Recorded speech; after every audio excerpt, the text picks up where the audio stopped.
नमस्कार। आजको भिडियोमा हामी एउटा महत्त्वपूर्ण प्रश्नको उत्तर खोज्ने प्रयास गर्नेछौँ।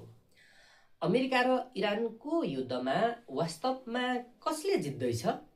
धेरै मानिसहरूले अमेरिका वा इरानलाई विजेता ठान्न सक्छन्, तर वास्तविकता अलिक फरक छ।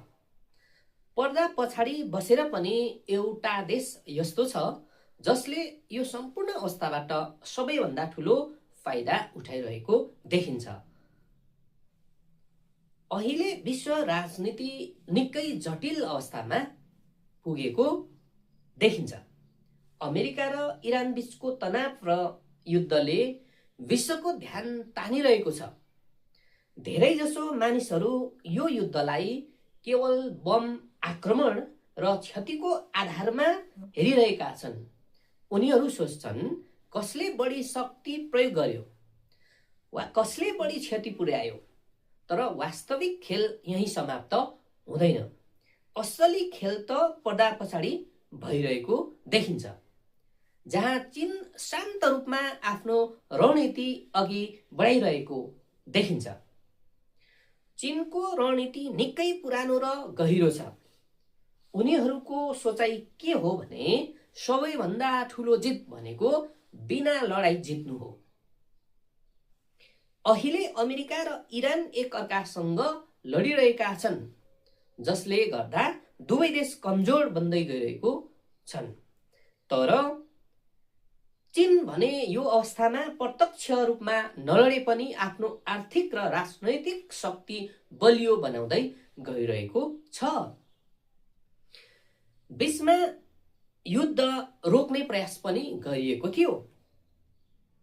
पाकिस्तानको मध्यस्थतामा अमेरिका र इरान बीच सम्झौता गर्ने प्रयास भयो।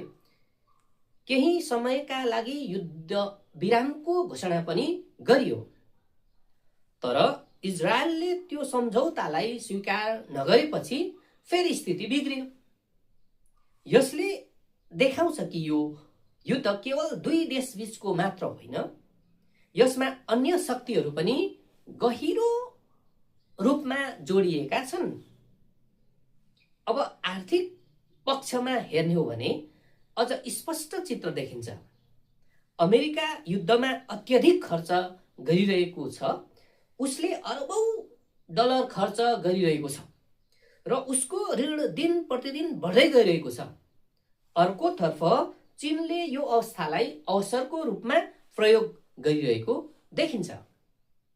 चीनले यस्तो सस्तो दरमा तेल किनिरहेको छ, आफ्नो उद्योग विस्तार गरिरहेको छ, विश्वभर व्यापार बढाइरहेको अवस्था छ।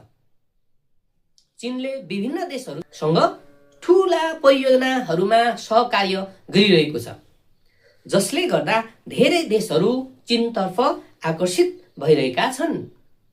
विशेष गरी इरान जस्ता देश पनि अहिले चीनसँग नजिकिँदै गइरहेको देखिन्छ, जसले देखाउँछ कि भविष्यमा विश्व शक्ति सन्तुलन परिवर्तन हुँदै जान सक्छ।